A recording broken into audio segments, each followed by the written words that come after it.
G'day ladies and gentlemen, welcome back to another Bitcoin video. We've got something to discuss today that I deem to be quite important. Two things actually. We've had a breakout and that's just happened in the recent 10-15 minutes from the time we're recording this video. We'll start with that, but we also need to get into when Bitcoin will reach that 30k region, when it will break above 28.6k, because we have some new data coming in from the weekly chart that shows us something about that as well. So one short-term topic and one long-term topic here today. Very interesting video. Stay tuned here. Before we get into it too much, check out the VIP group, check out all the stuff regarding that. We trade altcoins in the VIP group sub-daily. We've had a very, very profitable Q4, released our results for Q4 at the start of January. You can check out the results as well. And we're also starting up the new year quite strongly here. We've had a few good trades in the new year and we've got many more lined up to go. So check that out, but let's get into the video straight away. What we have here on the daily chart is, by the way, CPI came out yesterday. I didn't mention that. And the result actually came in higher than expected, but for some reason the market didn't drop, which is interesting because generally when you see a CPI result higher than expected, the market drops, obviously. So it's quite interesting to see something like that occur. It's not really normal. I wouldn't say that's normal. Generally, of course, when CPI is higher than expected, it's bearish, but of course we just went upwards here. So the TA kind of ignored the data, which is interesting, but it's also reassuring in a certain way. Because I'll tell you what didn't ignore the data. What didn't ignore the data was the S&P 500. The S&P 500 did see a much more bearish reaction. In fact, it's been going down while Bitcoin's been going upwards. What does this say? It tells us something good, right? It tells us something really good because obviously the bearish argument is constituted on the fact that, Bitcoin's going to follow the S&P downwards. It's going to follow the NASDAQ downwards. And the fact that we're seeing a deviation in something just as small as CPI is great for Bitcoin because it means perhaps we don't have to see that happen. You guys know my opinion on the bottom. I think the bottom's in. I don't think Bitcoin will get dragged down. I've made many videos on that in the past. Just go to my YouTube channel video page and read the titles and you can click on the ones that are relevant to that topic. But I don't think Bitcoin's going to go down further. I think the bottom is in. And it's good to see some deviation there, even though it's abnormal. What we've seen now is Bitcoin breaking above the RSI channel. The downtrending line of the RSI is broken above that, flipped it for support. As you can see there, nice little bounce of the channel. So that's good to see. And at the same time, just in this recent 10-15 minutes, and so it's unconfirmed at this point because it's so recent, but we have seen actually a break above both 22.3k, which is a resistance zone that's been constituted by the touches on support we've seen over throughout the late January period. We've flipped that, and we've also come above, and we're breaking above at this point in time the downtrending line itself, breaking above the descending wedge formation we have here in the solid yellow line. So I would say that if this breakout is confirmed, which is hard to say so early in. As I said, it's only happened 10 minutes ago. If it is confirmed, if we do go a little bit higher, we will be testing a downside retest of this uptrending dotted yellow line, which is formed by kind of a uptrending level of support throughout this entire late January to early February region. So I would expect Bitcoin to come up further and test that line. From there, we might see a rejection, in which case we'd go downwards, or we might actually see a break to the upside, in which case what we actually could be at a potential of doing here is forming some sort of inverted head and shoulders pattern. That would be very interesting to see if we saw something like that, but obviously it's too early to say. We will be monitoring that, and tomorrow's video will be quite interesting to see where we are on Bitcoin. But at this point in time, I would lean towards Bitcoin going upwards for a retest of that line there. So if you haven't got that drawn in, go ahead and get that drawn in your chart. That's very important. That's basically what's represented on the daily chart. And I want to dive straight into the weekly chart topic. Now, this is the main topic of this video. It's the most important topic of this video. And in fact, I probably should have started with it, but we're this far now, so we'll keep going.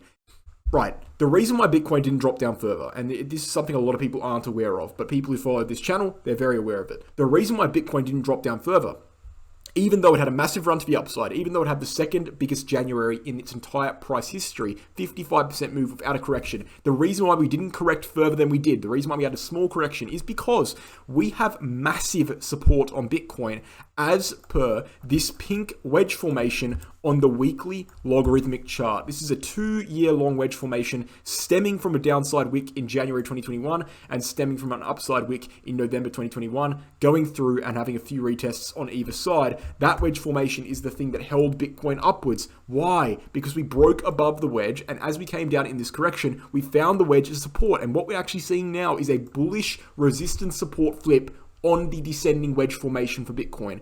Very good stuff. Very good to see there. And that is a lot of macro strength being shown there. The fact that it held for support and the fact that against all the odds, Bitcoin only corrected 10% because of that flip shows us how strong the Bitcoin macro is and really reinforces our existing belief that the bottom is in on Bitcoin. Now, this doesn't mean we can't go down further.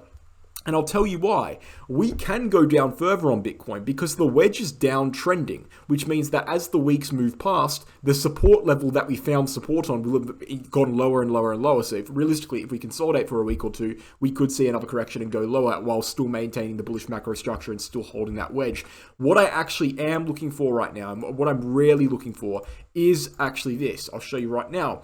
The 50-week SMA, okay, this red line here, and the bull market support band, which is consisting of the 20-week SMA and the 21-week EMA, are coming together and they're forming a clamping pattern. So let's go ahead and make a measured move where these lines will be, right? If we just continue a straight line downwards, that's the trajectory of the 50 SMA. And if we continue a straight line upwards, that's the trajectory roughly of the bull market support band. We can see that these lines will be crossing each other. The 50-week SMA and the bull market support band will be crossing each other at around the start of May or the end of April. That means that Bitcoin can see a maximum amount of time compressing, right? Because it's going to be, look, that's a resistance zone, that's a support zone. It's going to be bouncing between them. Eventually, it's going to have to make a move in the same way it has to make a move out of a triangle because the triangle comes to a T. So Bitcoin will hence be seeing a breakout either to the upside or the downside by the end of April. So the next move, by the end of April or the start of May, the next move is due to occur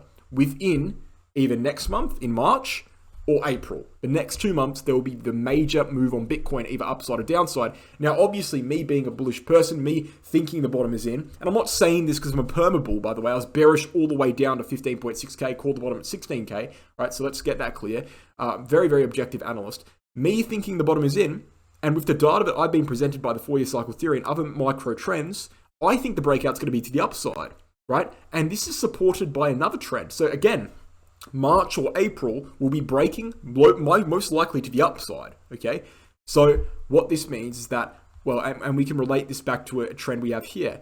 We know, now keep that in mind, I'll explain this all in a second. We know that the major horizontal level on Bitcoin, right, that is formed in each and every bull market does exist as resistance in the bear market. So, for example, in 2014, we had a major horizontal level that held us up in the bull market at 392. It acted as resistance, and we finally got above it, and we shot to the upside. Same thing in 2018. Major horizontal support level, acted as resistance briefly. When we got above it, we finally shot to the upside, minus COVID. Okay, and the same thing happening this time now. We had a 2020 and 2021 major horizontal level as support, 28.6K, during the bull market, and during the bear market, that is our critical breaker zone to fully confirm the bottom. So, we have done analysis now in the past as to when we will get back above that line, right? In previous cycles, it took 400 days to get back above the line, and it took 180 days to get back above the line. Now, if we take the 420-day measurement and apply it from a breakdown below 28.6K, and we take the average between 420 days and 189 days and apply it from the breakdown,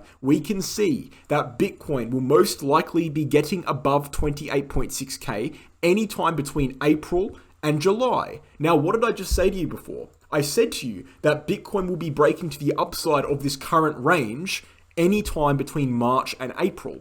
And so the next major target after a break of this current range will be 28.6K. And we just looked at this chart here, which says we'll be breaking above 28.6K between April and July. They line up. It lines up quite well. So I would expect, and based on this weekly chart here, I think it's been slightly confirmed and supported, I would expect Bitcoin to break above 28.6K sometime between April and July this year. Okay, and this is something that I've said for a few weeks, but it's just been supported a little bit more by this claim here on the weekly chart.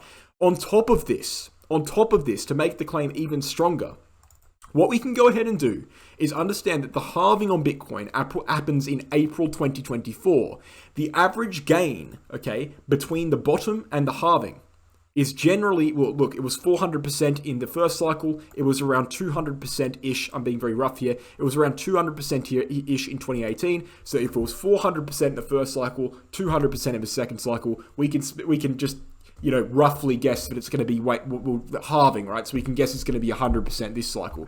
If there is 100% gain between April 2024 and the bottom at 15.6K, that would bring Bitcoin to a price of around 32K in April 2024. And that's a very conservative estimate. And obviously, if we're at 32K in April 2024, that means we need to get above most likely 30K in this year or anytime before April 2024. And so we could very well be seeing it this year. Now, that's further supporting that claim a little bit. Obviously, it's a little bit rough analysis. It's not based on much data, but it is interesting to look at that kind of thing there. And you know, as for the bottom being in, I'll just quickly shout this out to you.